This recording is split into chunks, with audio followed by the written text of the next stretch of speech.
السلام علیکم ورحمۃ اللہ وبرکاتہ۔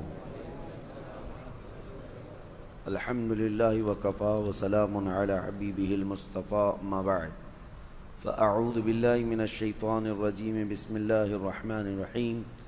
ان اللہ وملائکتہ یصلون علی النبی یا ایہا الذین آمنوا صلوا علیہ وسلموا تسلیما۔ اللہم صل علی سیدنا محمد معدن الجود والکرم وآلہ واصحابہ الکرام وابنہ الکریم وبارک وسلم صلاۃ دائمۃ سرمدا ابدا۔ نبی پاک صلی اللہ تعالیٰ علیہ وسلم اپنے گھر سے نکل کر سیدھے سیدنا ابو بکر صدیق کے گھر گئے۔ یہ ہجرت کی رات ہے۔ آپ کو جب اللہ کی طرف سے حکم ہوا کہ آپ مکہ مکرمہ چھوڑ کر مدینے کی طرف روانہ ہو جائیں، تو حضرت ابو بکر صدیق اپنے گھر میں تیاری میں تھے، اٹھے اور رات کو چل پڑے۔ یہ رات کا وقت تھا۔ حضرت ابو بکر صدیق کے گھر میں آپ کی بیٹیاں تھیں اور آپ کی زوجہ اور آپ کے والد ابو قحافہ نابینا ہو چکے تھے، لیکن وہ ایمان لائے ہوئے نہیں تھے اس وقت تک۔ حضرت ابو بکر صدیق نے صرف اپنی بیٹی حضرت اسماء سے کہا تھا کہ ہم سفر پر جا رہے ہیں، بابا کو کہنا مت اور اپنا خیال رکھنا۔ تو کچھ چیزیں حضرت ابو بکر صدیق نے ایک گٹھری میں پتھر سب ڈال کر باندھ کر ایک طاق میں رکھ دیا کہ انہیں پتہ تھا کہ ان کے والد جو ہے یہ پوچھیں گے کہ ابو بکر سارے پیسے بھی گھر سے لے کر کے گیا ہے۔ تو حضرت اسماء جو ہے اس کام پر تھیں کہ اپنے دادا بوڑھے تھے، وہ دوسرے دن جب ان کو پتہ چلا کہ حضرت ابو بکر گھر پر نہیں ہیں اور جا چکے ہیں، تو وہ آئے اور اپنی پوتی اسماء سے کہا کہ دیکھو ذرا کہ ابو بکر سارا سامان لے کے تو نہیں گیا۔ تو پتھروں کی گٹھری جو رکھی ہوئی ہوتی، حضرت اسماء جو ہے اپنے دادا کا ہاتھ لے جا کر وہاں لگاتی، کہتی سارا سامان یہی ہے، یہاں رکھا ہوا ہے، بندھا ہوا ہے، آپ بے فکر رہیں۔ یہ نبی پاک صلی اللہ تعالیٰ علیہ وسلم پر سب کچھ لٹانے والا گھرانہ تھا حضرت ابو بکر کا۔ حضرت ابو بکر حضور کے ساتھ نکل تو گئے، لیکن جو ڈائریکشن میں جانا تھا، کیونکہ مدینے جا رہے تھے، حضرت ابو بکر صدیق نے ہی عرض کیا یا رسول اللہ صلی اللہ علیہ وسلم، ہمارے نکلتے ہی مکہ میں شور مچ جائے گا اور سارے لوگ ہماری تلاش میں نکل پڑیں گے، اور سب کو یہ معلوم ہوگا کہ ہم جائیں گے تو صرف مدینے ہی جائیں گے، کیونکہ ہمارے لیے سب سے بہترین سیف جگہ وہی ہے، سب کو پتہ ہے۔ لہٰذا ہم مدینے کے ڈائریکشن پر نہیں چلتے، تھوڑا اپوزٹ ڈائریکشن چلیں گے، اور جب یہاں تلاش ان کی سب تھوڑی بند ہو جائے پھر ہم آگے کا سفر کریں۔ حضرت ابو بکر صدیق کے اس مشورے پر حضور اکرم صلی اللہ علیہ وسلم دوسرے ڈائریکشن میں چلنے لگے۔ آپ نے مشورہ پسند فرمایا، اور اسی وجہ سے یہ ثور پہاڑ، جبل ثور جو ہے مکہ میں ہے آج بھی، یہ بھی تقریباً حرم شریف سے 5 کلومیٹر کے فاصلے پر ہوگا، لیکن یہ مدینے کے راستے میں نہیں آتا ہے، یہ اپوزٹ ڈائریکشن میں آتا ہے۔ تو ثور پہاڑی ہے، ایک بہت اونچا پہاڑ ہے، 5000 فٹ اونچا پہاڑ ہے۔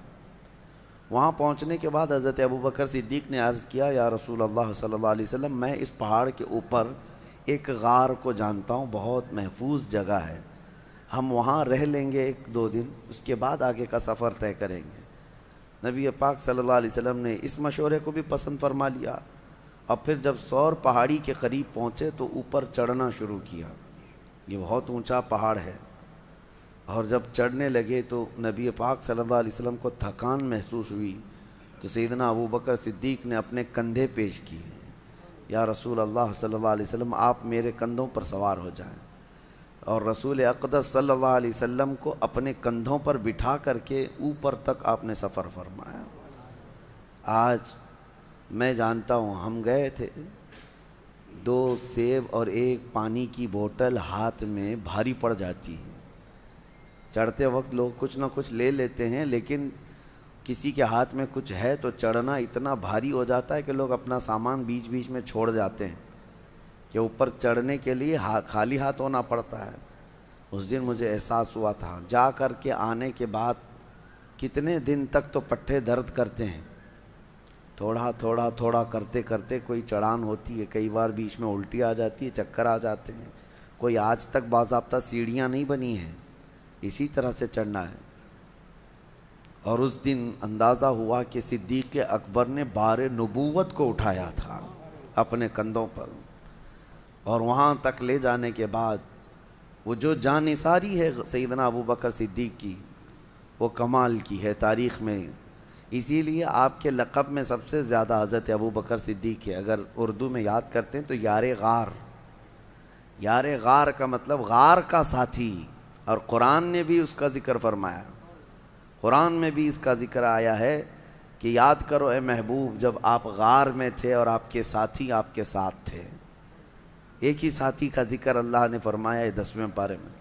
اس غار میں جانے کے بعد حضرت ابو بکر صدیق نے حضور پاک صلی اللہ علیہ وسلم کو باہر بیٹھنے کے لیے عرض کیا، خود جا کر اس غار کی پوری صفائی فرمائی اور اس کے سوراخ کو کپڑے پھاڑ پھاڑ کر کے بند کر دیا کہ کوئی کیڑے مکوڑے نہ آئیں، اور نبی پاک صلی اللہ علیہ وسلم کو غار کے اندر لے جا کر آرام کرنے کی عرض کی، لیکن ایک سوراخ پر آپ اپنے پاؤں کی ایڑی لگا کر بیٹھے تھے۔ نبی پاک صلی اللہ تعالیٰ علیہ وسلم وہاں آرام کرنے کی غرض سے گئے۔ اس غار کو ابھی بھی آپ جا کر کے دیکھیں گے تو اتنا چھوٹا ہے کہ کھڑا نہیں ہو سکتا اندر، کوئی صرف بیٹھ سکتا ہے، کھڑے ہونے والی جگہ نہیں ہے وہ، اور 2 ہی لوگ اندر جا سکتے ہیں غار میں، اتنا چھوٹا ہے، 2 لوگ بیٹھ سکتے ہیں، باقی سب پتھروں سے گھرا ہوا ہے۔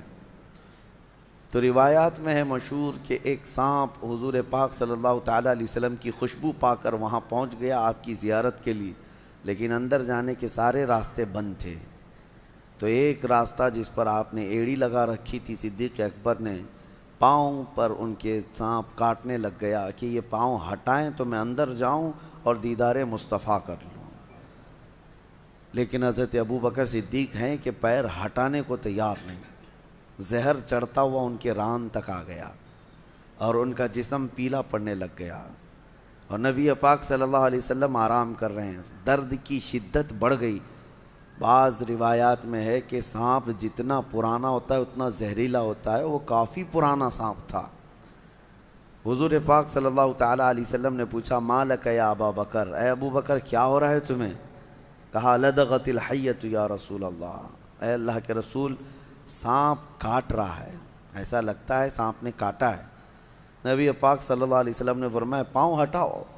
کہا آقا وہ آپ کو ایذا نہ دے دے، تکلیف نہ دے دے، مجھے کاٹتا ہے ٹھیک ہے لیکن آپ کو ایذا نہ دے دے۔ مجھے ایک بات بڑی وہ لگتی ہے، صحابہ میں ایسی محبت تھی، کہاں کہاں آپ کو میں یہ جلوے دکھاؤں۔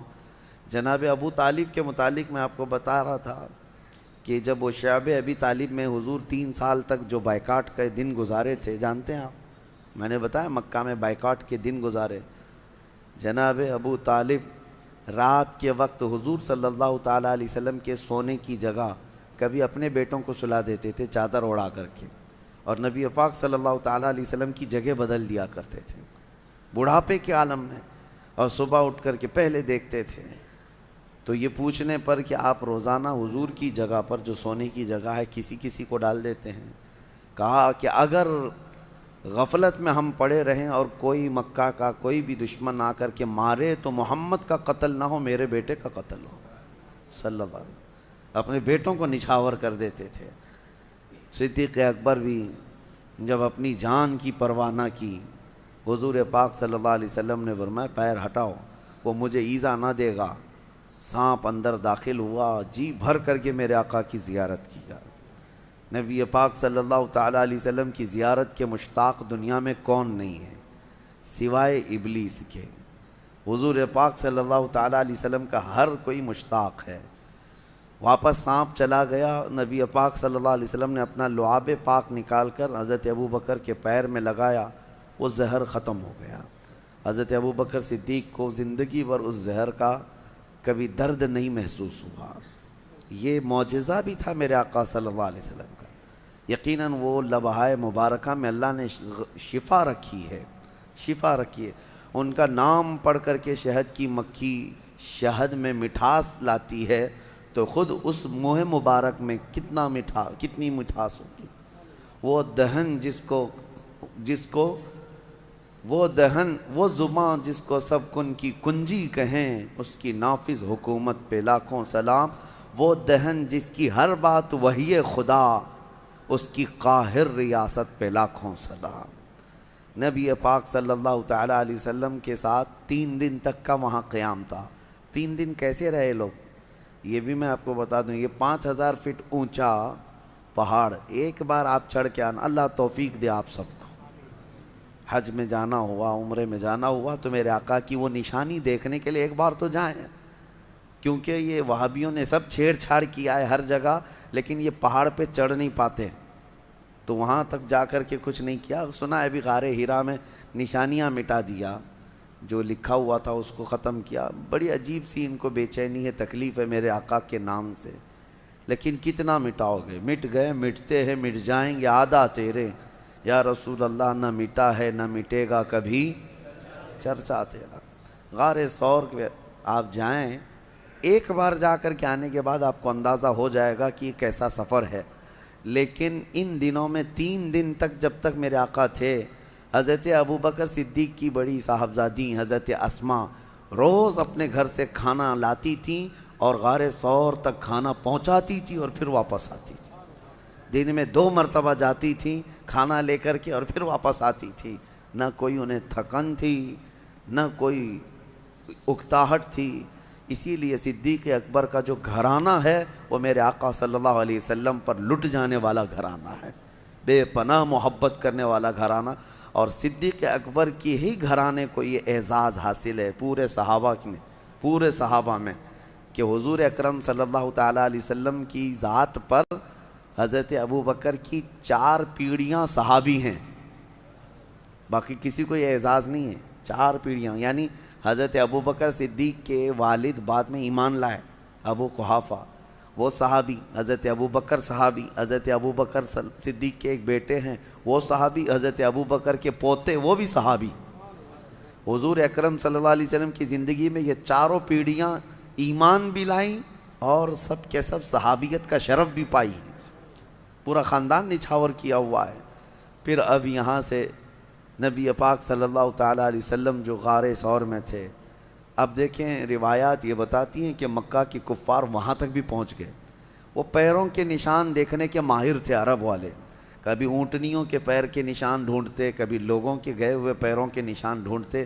عرب تو اس میں ماہر تھے، حتیٰ کہ وہ پیروں کے نشان دیکھ کر کے بتا بھی دیتے کہ کون سا خاندان گیا ہے یہاں سے، کون سے قبیلے والے لوگ گئے ہیں۔ اور جیسے کہ مشہور روایت یہ ہے، حضرت ابو بکر کو ابو بکر جو کہا جاتا ہے، ان کا جو نام ہے یہ مشہور جو ہوا ابو بکر۔ بکر جو ہے نا عرب کا ایک بہت بڑا نصاب آدمی، نصاب کا مطلب وہ نشانیاں دیکھ کر کے نسب بتانے والا۔ اس کا حال یہ تھا کہ وہ پیروں کے نشان دیکھ کر کے تقریباً وہ خاندان کا پورا بایو ڈاٹا بتا دیتا، بایوگرافی بتا دیتا کہ کون سا خاندان کا آدمی یہاں سے گیا ہے۔ تو وہ بکر بہت مشہور تھا کہ نسب پورا بتاتا ہے۔ اور حضرت ابو بکر صدیق رضی اللہ تعالیٰ عنہ کا حال یہ تھا کہ وہ کسی کے انگلی کا پور، یہ پور جو ہے یہ دیکھ کر کے اس کی 8 پشتیں گنا دیتے تھے کہ تیرا باپ یہ ہے، تیرا دادا یہ ہے، تیرا پردادا یہ ہے، تیرا فلاں یہ ہے۔ حضرت ابو بکر صدیق نسب کے اس میں اتنے ماہر تھے، اسی لیے آپ کو کہا گیا وہ تو بکر ہے جو ایک خاندان بتاتا ہے، یہ بکر کا باپ ہے جو 8 پشتوں تک بتا دیتا ہے، ابو بکر۔ تو حضرت صدیق اکبر رضی اللہ تعالیٰ عنہ کے ساتھ وہاں تھے، تو کفار جو ہے پیروں کے نشان ڈھونڈتے ڈھونڈتے وہاں تک پہنچ گئے۔ کہاں تک؟ پہاڑ تک بھی پہنچے، کیونکہ مکہ میں دوسرے ہی دن یہ اعلان ہو گیا تھا جو محمد اور ان کے ساتھی کو ڈھونڈ لائے گا اسے 100 اونٹ انعام میں دیے جائیں گے، 100 اونٹ دیے جائیں گے۔ اس زمانے میں 100 اونٹ کا مطلب یہ ہوا کہ 100 کار، یعنی آج کے زمانے میں جو کار ہے، کار کی جو قیمت ہے وہی اونٹ کی قیمت تھی اس وقت۔ جس کے پاس ایک کار ہے آج وہ ایک سواری والا سمجھا جاتا ہے، بڑے اچھے طبقے والا سمجھا جاتا ہے یا مڈل کلاس کا ہے، اور جس کے پاس اس سے زیادہ ہے تو وہ ہائی لیول کا آدمی ہے۔ اب 100 اونٹ، ابھی یہاں کوئی اعلان کر دے کہ 100 مرسیڈیز کسی کو ملیں گی، تو اسی سے آپ کو اندازہ ہو جائے گا 100 مرسیڈیز کا مطلب کیا ہے۔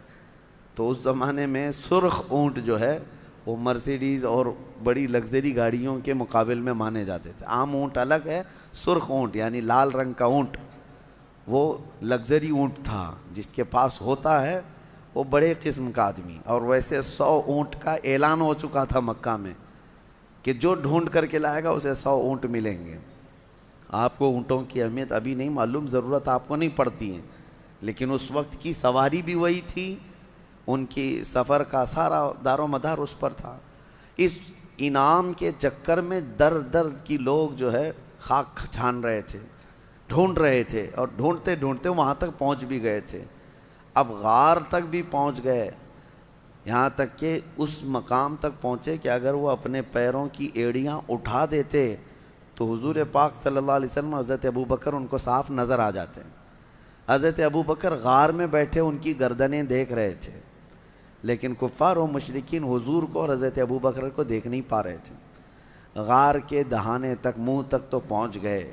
اللہ تبارک و تعالیٰ نے اپنے محبوب کی حفاظت کے لیے وہاں پر 2 نشانیاں ایسی پیدا فرمائیں، ایک مکڑی نے جال بن دیے، ایک کبوتری نے فوراً انڈے دیے۔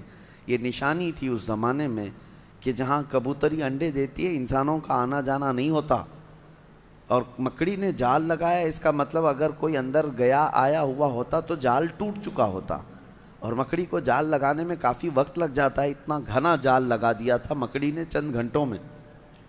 تو اب یہ 2 نشانیاں دیکھ کر کے کفار وہاں تک پہنچ کر کے بھی حضور کے قریب نہ جا سکے، پلٹ کر چلے گئے۔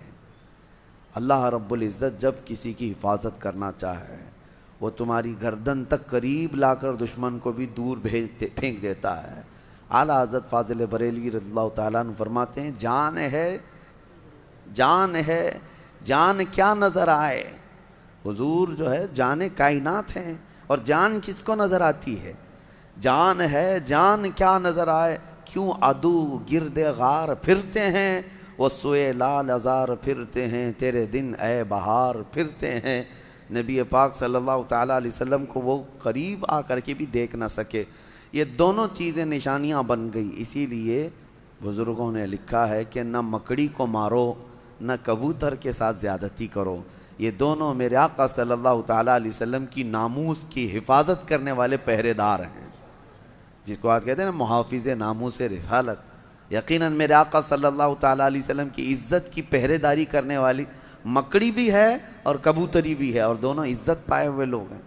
مکڑی کو مارنا منع ہے، ہاں بس یہ ہے کہ اس کے جال کو صاف کریں لیکن اس کو نہ مارے۔ بعض بزرگوں نے حیات الحیوان ایک کتاب ہے حیوانات، علامہ کمال الدین دمیری رحمۃ اللہ علیہ کی، اس میں تو انہوں نے لکھا ہے کہ مکڑی کو مارنے والے کو کئی طرح کی بیماریاں لگ جاتی ہیں، کئی طرح کی بیماریوں میں وہ ملوث ہو جاتا ہے، اس کو نہ مارے، اس لیے کہ اس کو اعزاز ہے میرے آقا صلی اللہ علیہ وسلم کی حفاظت میں اپنا جال بن دیا تھا۔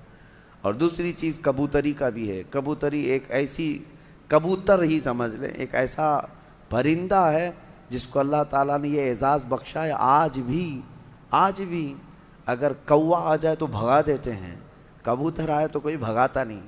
حرم کی ہر مینار میں آپ کو، مسجد نبوی میں، خانہ کعبہ کے اندر، سب جگہ آپ کو کبوتر ہی کبوتر نظر آئیں گے، بے حساب کبوتر بھرے ہوئے ہیں، لیکن کبھی آپ جا کر کے دیکھنا نہ مسجد نبوی میں وہ بیٹ کرتے ہیں، نہ حرم پاک میں کہیں پخانہ ان کا پڑا ہوا ملتا ہے، گندگی نہیں پھیلاتے۔